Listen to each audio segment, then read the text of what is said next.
오늘 본문 말씀을 가지고 그래도 주님을 사랑하고 복종합니다라는 제목으로 하나님 말씀 증거하도록 하겠습니다. 우리 예수님을 사랑하시면 아멘 하시겠습니다. 네, 정말로 주님을 사랑하십니까? 네. 진짜로 사랑하십니까? 네, 아멘. 어떤 환난, 시련, 고난이 닥쳐도 주님을 뜨겁게 사랑하는 우리 모두가 될 수 있기를 주님의 이름으로 축복합니다. 시인이자 승려였고 독립운동가였던 만해 한용운이 복종이라는 시를 썼어요. 이렇습니다. 남들은 자유를 사랑한다지만은 나는 복종을 좋아하여요. 자유를 모르는 것은 아니지만 당신에게는 복종만 하고 싶어요.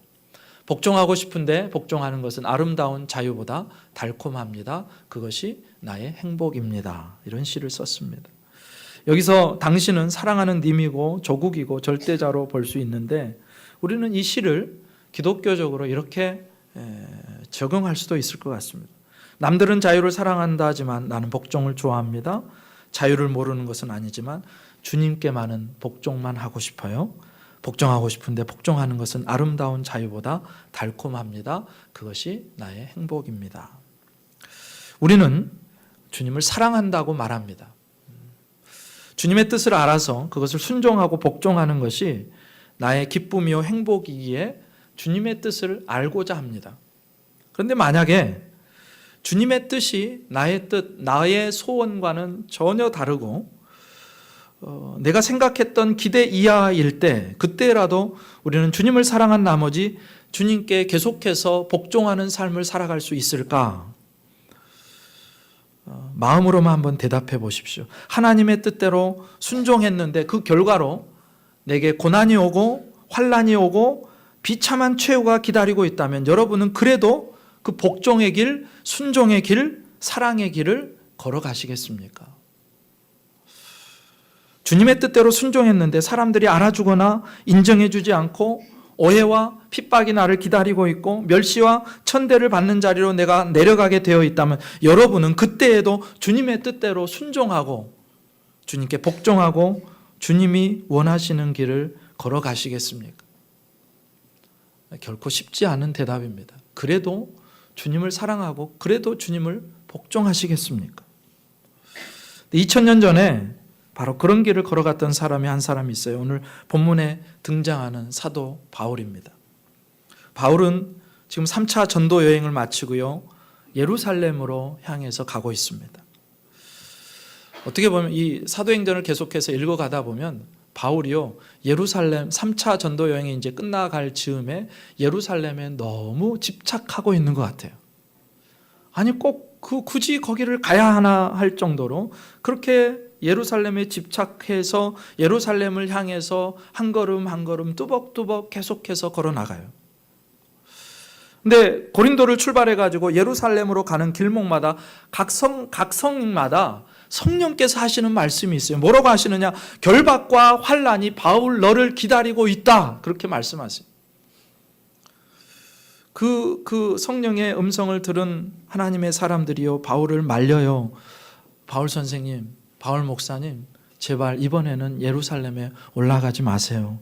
이번만 참으시고요. 다음번에 기회 있을 때 예루살렘으로 올라가시면 좋겠습니다. 이번에 가면 결박과 환난이 기다린다고 하는데 왜 굳이 예루살렘으로 가려고 하세요? 근데 바울은 그 말을 듣지 않습니다. 계속해서 예루살렘을 향해서 뚜벅뚜벅 걸어갑니다. 바울의 마음에 들어가 보지 않아서 왜 그가 그렇게 예루살렘을 향해서 계속 걸어갔는지 정확하게 알 수는 없지만 성경에 나온 정황으로 보면 세 가지 이유를 들어볼 수 있을 것 같아요. 먼저는 하나님의 뜻입니다. 바울은요, 예루살렘에 가는 것을 성령의 분명한 인도하심이라고 믿고 있었습니다. 사도행전 20장 22절에 보니까 그렇게 나와요. 나는 성령에 매여 예루살렘으로 가고 있다. 내가 원하는 마음으로 예루살렘에 가는 것이 아니라 성령이 나를 끌어당기고 있다. 성령이 나를 밀어내시고 있다. 성령이 나를 예루살렘으로 인도하고 계시다. 그 믿음 속에서 지금 가는 겁니다. 성령께서 바울을 끌고 밀고 붙들고 가시는 거예요. 예루살렘에 가는 것이 성령 하나님의 분명한 뜻이었습니다. 두 번째로 바울은요, 예루살렘 교회와 이방 교회가 하나라는 사실을 계속해서 말하고 싶었고, 이번 예루살렘 방문을 통해서도 그것을 확실하게 하고 싶었습니다. 예루살렘 교회는요, 주로 유대인들이 구성원이 된 교회예요. 그런데 이방 교회들은 다릅니다. 수많은 이방인들이 들어왔어요. 유대인들이 볼 때 지옥의 땔감으로, 지옥의 장작으로 예비했다고 생각하는 그 이방인들이 들어왔기 때문에 얼마든지 이 예루살렘 교회와 이방 교회는요 갈라질 수 있었어요. 근데 바울은 우리가 다 하나입니다. 오직 예수 그리스도의 은혜로 우리가 하나의 교회가 되었습니다라고 그걸 강조하기 위해서 이번에도 또 예루살렘에 올라가서 선교 보고를 그들에게 하는 거예요. 세 번째로, 당시 예루살렘 교회가 재정적으로 어려운 상황에 처해 있었는데 바울이요 선교지 가는 곳곳마다 성도들에게 이야기합니다. 지금 우리의 모교회 예루살렘 교회가 흉년이 들어가지고 너무너무 힘들다고 합니다. 그러니 우리가 연보를 해서 그들을 돕시다 해가지고 가는 곳곳마다 연보를 거두어서 지금 예루살렘 교회를 돕기 위해서, 이웃 사랑을 실천하기 위해서 그렇게 가는 것입니다. 그래서 바울이요 3차 전도 여행을 마무리하면서 예루살렘으로 향하는데, 그런데 가는 곳마다 바울을 붙들어 매는 거예요. 바울의 발목을 잡는 거예요. 예루살렘을 가지 말라는 겁니다. 3절 4절에 이렇게 나와요. 구브로를 바라보고 이를 왼편에 두고 수리아로 항해하여 두로에서 상륙하니 거기서 배의 짐을 풀려 함이러라. 제자들을 찾아 거기서 이래를 머물더니 그 제자들이 성령의 감동으로 바울더러 예루살렘에 들어가지 말라 하더라. 아멘. 이제 여행을 쭉 해갑니다. 고린도를 떠나서요 마게도냐를 거쳐서 드로아에 이르러요.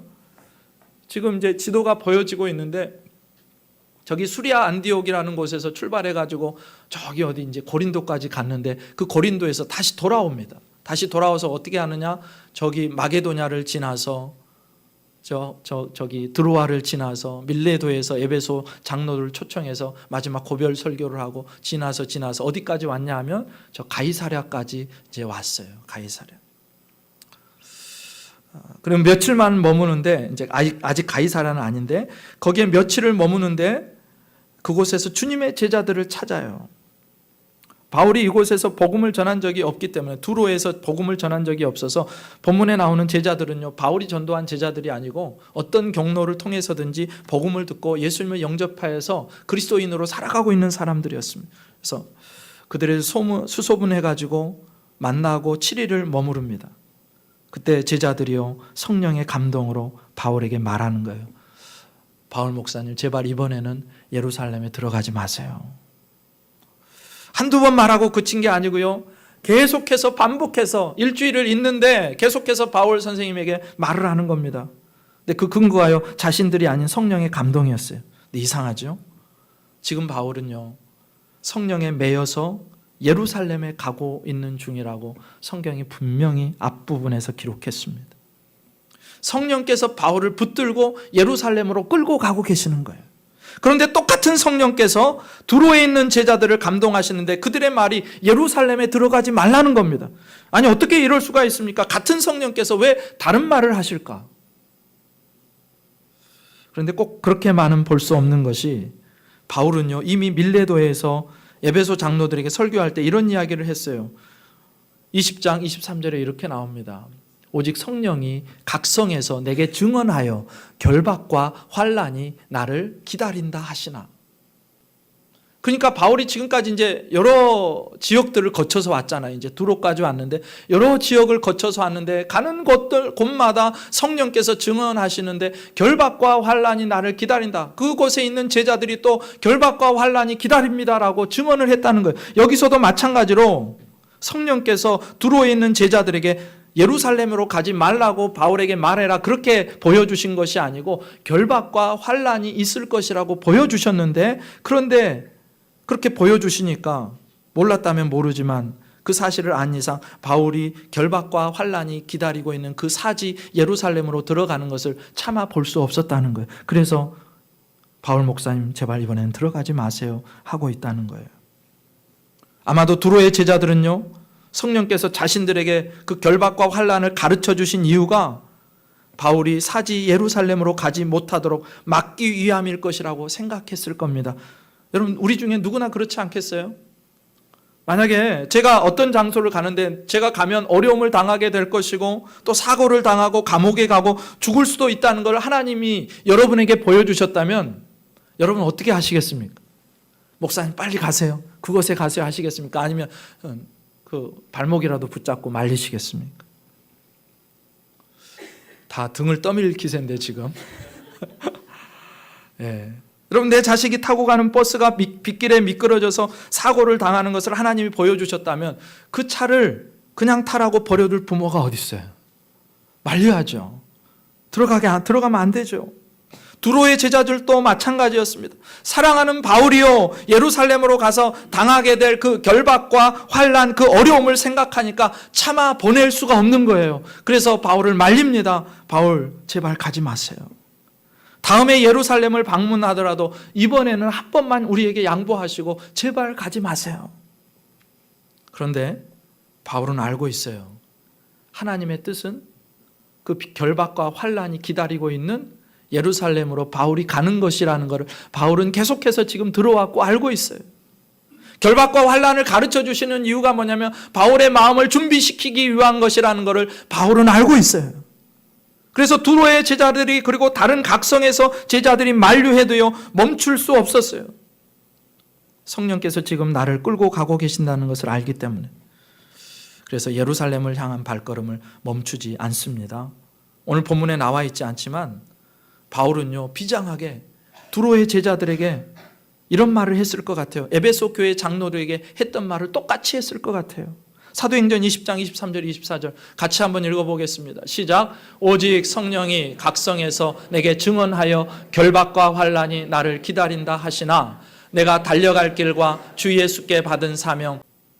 그리고 바울이 떠날 때 성문 밖까지 전송을 해주고요. 바닷가에서 이제 도착을 했는데 배를 타기 전에 마지막으로 같이 얼싸안고 무릎을 꿇고 기도하면서 작별해요. 그때 무슨 기도를 했을까요? 아마도 그 두로의 제자들은요 바울이 그 결박과 환난의 길에서 능히 승리할 수 있도록 주님 도와달라고 그렇게 기도했을 거고, 바울은요 타락한 도시 이 두로에서 제자들이 계속해서 믿음으로 승리할 수 있도록 하기 위해서 주님 붙들어 주세요라고 그렇게 서로를 위해서 기도했을 것입니다. 그렇게 두로를 떠나서 돌레마이를 거쳐서 가이사라에 이르는데 7절 8절에 이렇게 나와요. 두로를 떠나 항해를 다 마치고 돌레마이에 이르러 형제들에게 안부를 묻고 그들과 함께 하루를 있다가 이튿날 떠나 가이사라에 이르러 7 집사 중 하나인 전도자 빌립의 집에 들어가서 머무르니라. 아멘. 보시는 것처럼 바울이요 가이사라에 도착해서 예루살렘으로 향하기 전에 며칠을 머문 곳이 바로 전도자 빌립의 집입니다. 가이사라를 방문한 바울이 일행과 함께 아무런 스스럼 없이 빌립의 집을 불쑥 찾아가서 숙소로 삼을 정도로 지금 나이가 든 바울과 빌립은 아주 친근한 사이로 보입니다. 그런데 사실 바울과 빌립은요 20여 년 전만 해도 30여 년 전만 해도 서로가 이렇게 함께 할 수 없는 원수 사이였습니다. 빌립은 예루살렘 초대교회의 첫 번째 7 안수 집사 중에 한 사람이었어요. 근데 빌립이 안수 집사가 된 후에 얼마 지나지 않아서 지금 바울이라고 불리고 있는 사울의 박해가 시작이 됩니다. 동료 안수 집사였던 스데반이 돌에 맞아 죽는데 바로 그 현장에 누가 책임자로 있었느냐? 사울이 그 현장에 책임자로 있었어요. 그때 사울은요 스데반이 돌 맞아 죽는 것을 마땅하게 여겼고요 그리스도인들을 향해서 위협과 살기가 등등했습니다. 그리스도인들을 체포하고요 그들을 연행하고 투옥하는 일을 최선을 다해서 하는 사람이 바로 사울이었어요. 오늘 바울.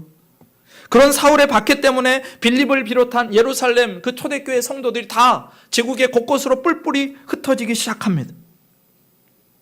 그때 빌립은 사마리아로 가서 복음을 전하고 또 에티오피아 네시에게 가서 복음을 전하고 결국 가이사랴에 정착하게 된 거예요. 그러니까 사울 곧 바울과 빌립은요 20여 년 전만 해도요 함께 할 수 없는 사이였습니다. 원수지간. 결코 친구가 될 수 없을 것 같은 두 사람. 근데 세월이 흐르고 바울이 예수님을 만나고 이방인의 사도로 이곳저곳을 돌아다니면서 복음을 전하는 그 사역에 헌신했을 때 그 두 사람은요, 과거를 다 털고 언제든지 찾아가도 반겨 맞아주는 그런 친근한 사이가 됐다는 거예요. 복음이 이렇게 놀라운 것입니다.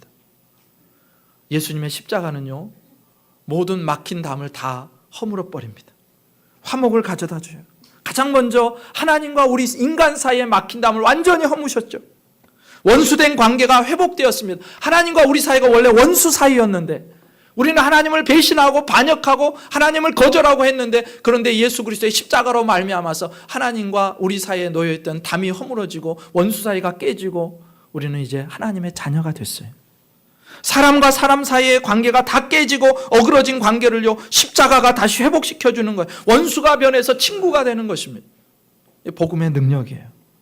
십자가 앞에 서면 어떤 원수도 용서하고 받아들일 수 있게 되는 것입니다. 빌립이요, 20년 전만 해도 교회의 원수였고 철천지 원수로 지낼 수밖에 없었던 바울을 예수님 때문에 용서하고 받아들인 겁니다.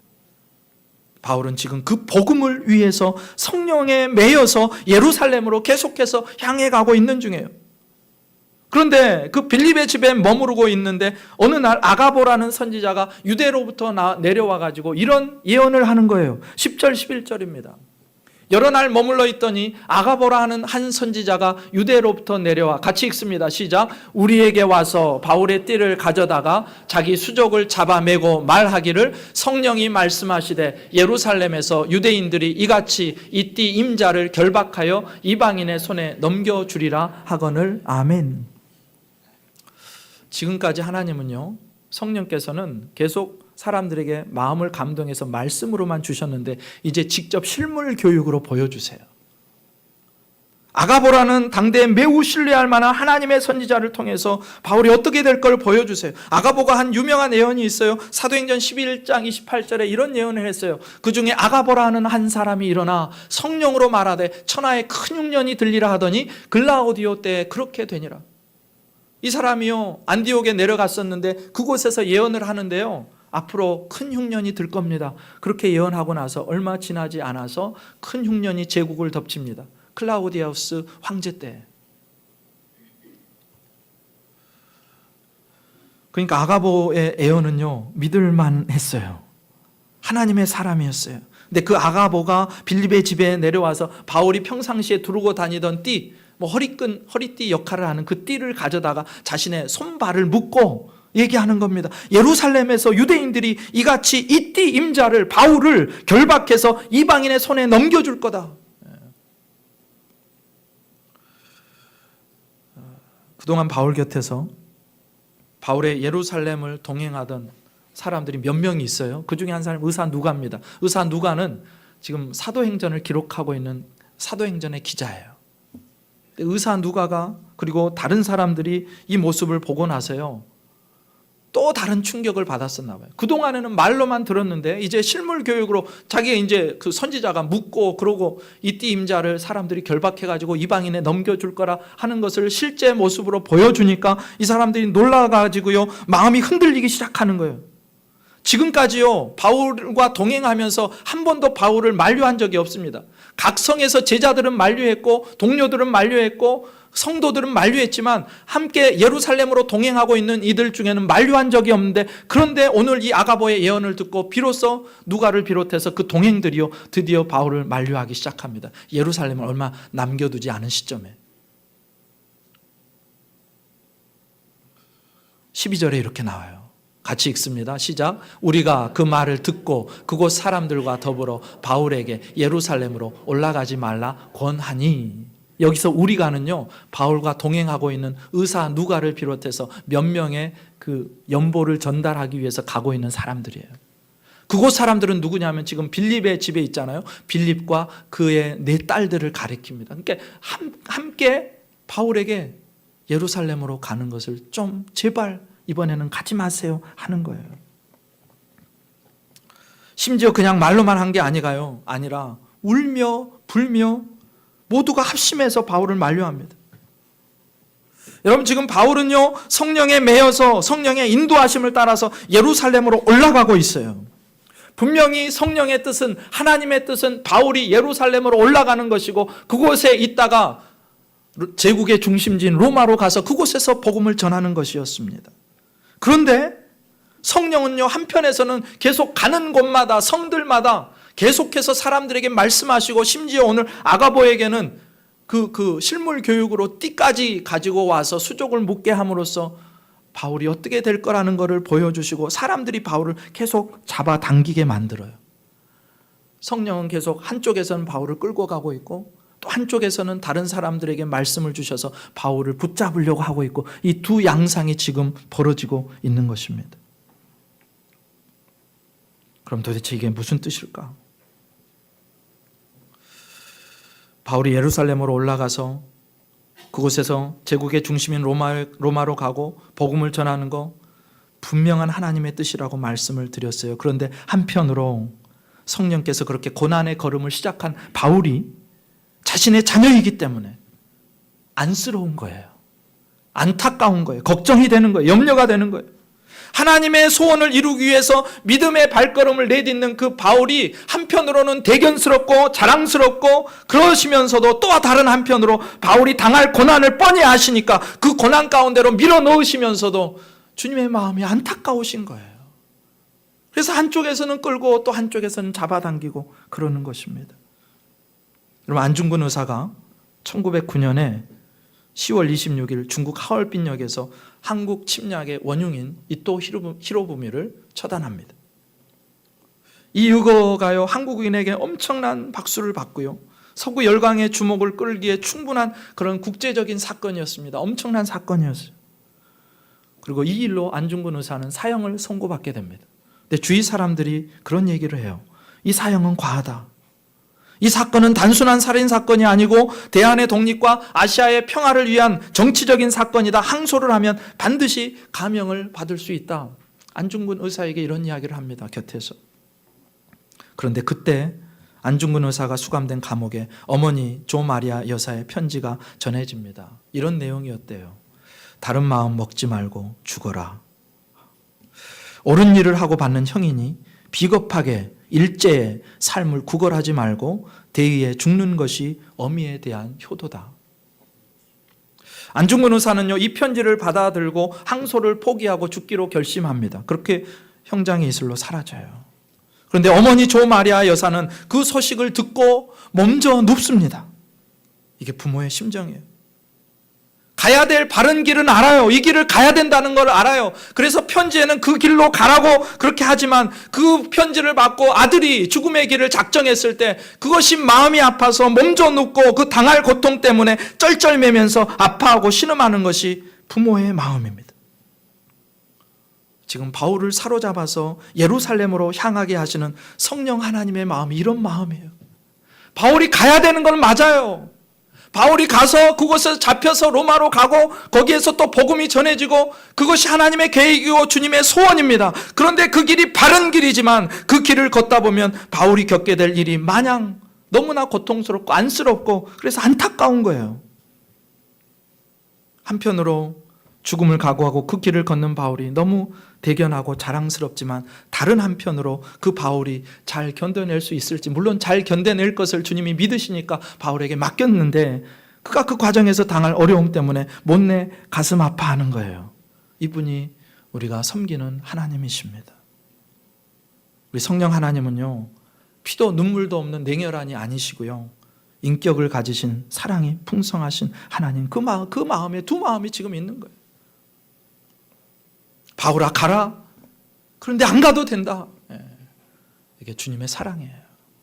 그런데 성령 하나님만 바울을 사랑하고 아끼고 그러는 게 아니에요. 바울 편에서도 마찬가지예요. 자신의 예루살렘 행을 계속해서 울면서 만류하는 누가를 비롯한 동료들, 그리고 빌립과 그 네 딸들, 그들을 향해서 바울이 다시 한번 자신의 길을 확인시켜줘요. 13절에 이렇게 바울이 대답합니다. 바울이 대답하되 여러분이 어찌하여 울어 내 마음을 상하게 하느냐? 나는 주 예수의 이름을 위하여 결박당할 뿐 아니라 예루살렘에서 죽을 것도 각오하였노라 하니. 지금까지 바울이 얼마나 의연하게 걸어왔습니까? 물론 각 성마다 제자들이 제자들과 또 헤어질 때 울며 불며 기도하며 그렇게 물론 헤어지기는 했습니다. 그런데 이번은 좀 달라요. 지금까지 한 번도 동요하지 않았던 예루살렘으로 가는 동행들, 의사 누가 동행들이요 이제는 바울을 만류하기 시작하니까 바울도 마음이 힘든 거예요. 그렇게 말하면 여러분 어찌해서 울어 내 마음을 상하게 하느냐. 바울의 마음이요 쉽지 않았다는 거예요. 그럼 어떤 사람이 지금 가면 죽는다는데 그 길 가는 게 마음이 편하겠어요? 지금 가면 잡힌다는데 결박당한다는데 환난을 당한다는데 어떤 사람이 그 길이 마음 편히 갈 수 있겠습니까? 그리고 그걸 신뢰할 만한 선지자 아가보가 실물 교육으로 보여주고 예언을 듣고 있던 자기의 동료들마저 이제는 예루살렘으로 안 가시면 안 됩니까? 그렇게 말하고 있으니 바울의 마음에 얼마나 큰 동요가 있었을까? 마음이 상했대요. 근데 이 마음이 상했다 이런 표현이 어디에 쓰였느냐? 구약에서요 큰 돌이 있는데 그 큰 돌이 두라 평지에 서 있는 느부갓네살 그 금신상을 돌이 쳐서 깨뜨릴 때 완전히 깨지는 그 장면을 이 표현을 해요. 그러니까 동료들과 빌립과 네 딸들이 울면서 바울을 만류하니까 바울의 마음이요 산산조각 나듯이 부서질 정도로 그렇게 상했다 그런 말이에요. 부서졌다. 정신을 차리지 않으면 포기하고 싶다는 유혹을 충분히 받을 수 있었어요.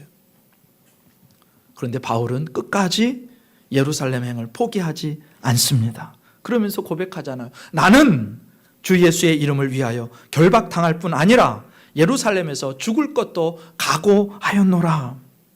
나는 예수님을 위해서라면, 나는 복음을 위해서라면, 나는 하나님 나라를 위해서라면 환난당하는 것, 결박당하는 것 충분히 감내할 수 있다. 그뿐 아니라 내가 죽을 것도 각오했다. 그러니 더 이상 말리지 마라. 여러분 어떻게 이게 가능합니까? 어떻게 이게 가능합니까? 이유는 딱 하나입니다. 바울은요 자신의 생명을 드릴 만큼 내 생명보다 더 주님을 사랑했기 때문에 지금 죽음이 기다리고 환난이 기다리고 핍박이 기다리는 그곳에 그래도 거기에 주님이 소원이 있고 주님의 계획이 있었기 때문에 성령께서 나를 지금 끌고 가시기 때문에 다른 사람들의 만류에 그냥 멈추지 않고 끝까지 그 길을 걸어갈 수 있었다는 거예요. 사랑 때문에 바울이 그렇게 주님을 사랑했습니다. 성령 하나님께서 그렇게 바울을 대견해 하면서 한편으로 안타까워하시면서 사랑하신 것처럼 바울도 하나님을 그렇게 사랑했다는 거예요. 여러분 바울이요 다메섹 도상에서 예수님을 만나고 돌이킨 후에 어떤 삶을 살아왔는지를 여러분 생각해 보세요. 사람으로 생각하기에 불가능한 길을 걸어왔습니다. 예수님께 미치지 않고는, 복음에 미치지 않고는, 예수님을 사랑하지 않고는 불가능한 일이에요. 근데 바울이요 나를 위해서 생명을 주신 그 주님을 만나고 그 십자가를 통과하고 나니까 예수님이 내 생명보다 더 귀하다는 것을 깨닫게 됐어요. 예수님이 내 인생의 가장 귀한 분이라는 걸 깨닫게 됐어요. 내 인생을 다 투자해서라도, 내 인생을 다 허비해서라도, 내 인생을 다 팔아서라도 반드시 소유해야 될 분이 예수 그리스도시라는 걸 알게 됐어요. 그리고 세월이 지날수록 주님을 더욱 사랑하게 된 거예요. 시간이 흐를수록 그 주님의 은혜가 너무너무 감사한 거예요. 그 주님이 너무너무 사랑스러운 거예요. 그 주님이 바울의 중심에 자리 잡으시고 어느 순간부터 주님의 소원과는 상관없는 내 소원이 내려놓아지고요. 점점 주님의 소원이 내 소원이 되는 삶을 바울이 살아가게 되었다는 것입니다. 그래서 어떤 것이 기다리고 있어도 주님의 뜻이라면 아멘하고 달려갈 수 있는 사람이 된 거예요. 여러분 바울 인생의 결과물이 뭔지 아십니까? 그렇게 열심히 주를 위해 뛰었는데 일평생을 헌신했는데 박해, 결박, 환난, 매맞음, 죄수의 신분, 감옥, 목매이는 참수형.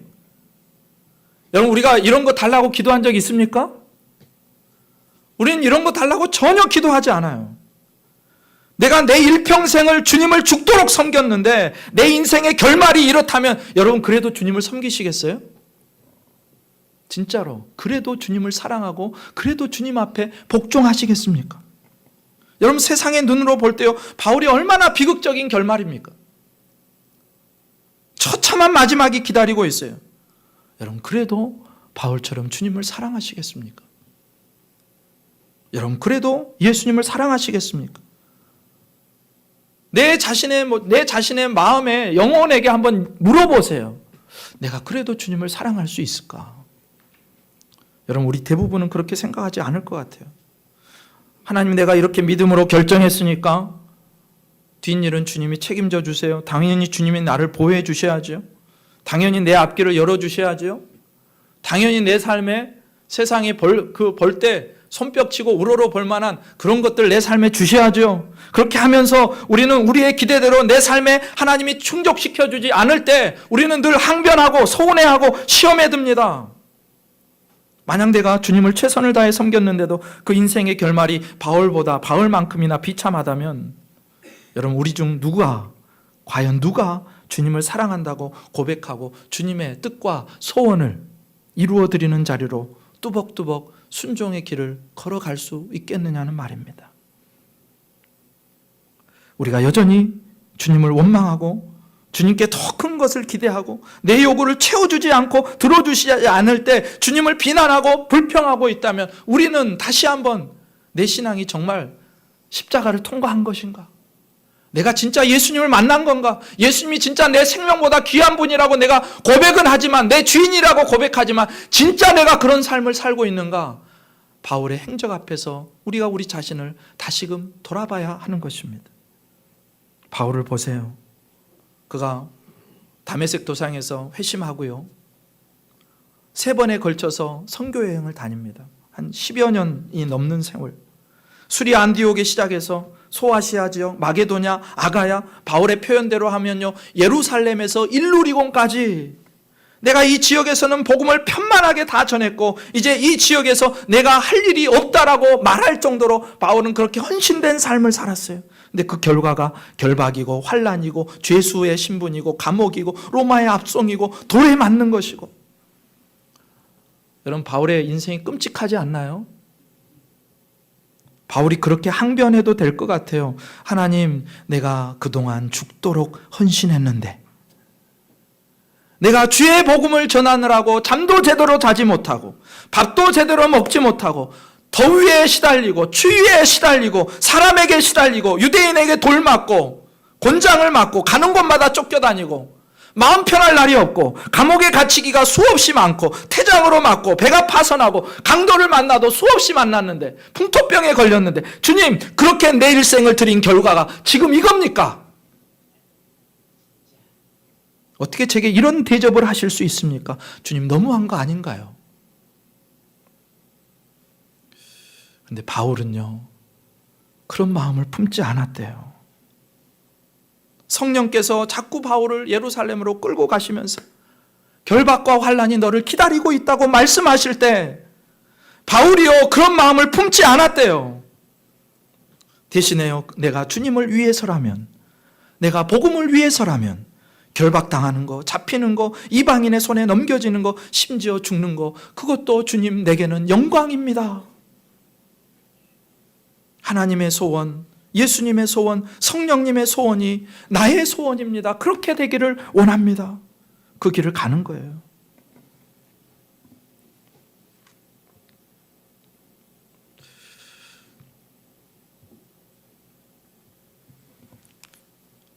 이 바울의 모습을 보면서 제가 참 너무너무 부끄러웠습니다. 주님의 은혜, 구원의 은혜.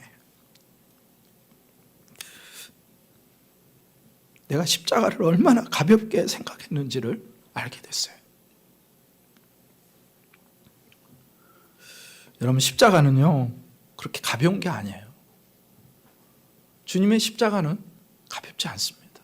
우리 인생을 다 들여서 사도 살 수 없을 만큼 그렇게 무거운 거예요. 그렇게 값지고 귀한 거예요. 여러분, 우리가 이 세상에서 기도할 때 뭘 기도하세요? 평안을 기도하고 안락과 출세와 명성과 부귀와 건강과 영광을 기도하는데, 그런데 그 십자가 앞에 서면요, 그거는 100만 분의 1, 1000만 분의 1, 1억 분의 1도 안 될 만큼 주님의 십자가 앞에서는 그게 아무것도 아니라는, 바울이 삶으로 그걸 보여줘요.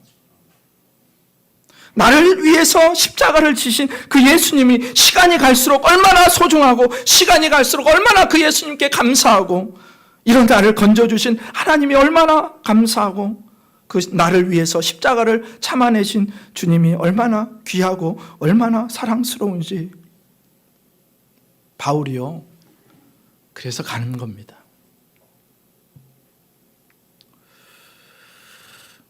설교를 준비하다가 그 찬양이 생각났어요. 더욱 섬길수록 더 귀한 주님.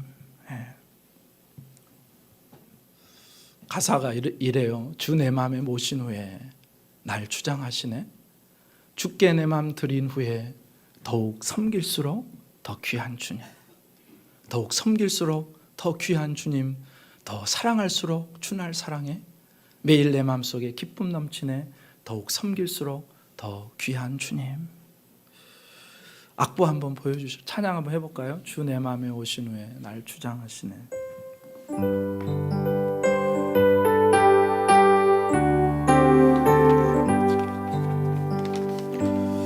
주 내 맘에 오신 후에 날 주장하시네.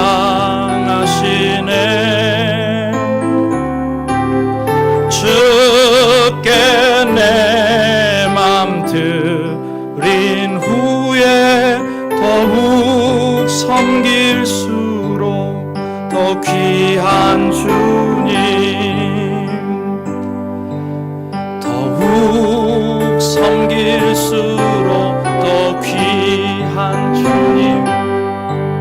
더 사랑할수록 주 날 사랑해. 매일 내 마음속에 기쁨 넘치네. 더욱 섬길수록 더 귀한 주님. 바울은요, 하나님과 거래하려고 하지 않았습니다. 하나님, 내가 이 정도 했으니까 내가 이 세상에 살 때 이 정도는 보상해 주셔야죠. 그러지 않았어요. 주님과 거래하려고 하지 않았습니다. 그저 주님을 사랑해서 자기 목숨을 드리는 순간까지 그렇게 주님을 사랑했어요. 그렇게 주님을 사모했어요. 나는 주님을 위해서 죽는 자리까지도 가고 싶습니다. 나는 예수님을 위해서 죽는다면 그게 내 인생의 가장 큰 영광입니다. 그게 내 자랑입니다.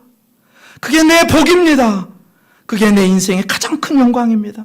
나는 예수님을 위해서라면, 복음을 위해서라면 죽을 준비가 되어 있습니다. 그 유명한 밀레도 설교에서 바울이 했던 고백은요, 그저 입에 발린 말이 아니었어요. 그의 진짜 신앙 고백이었습니다.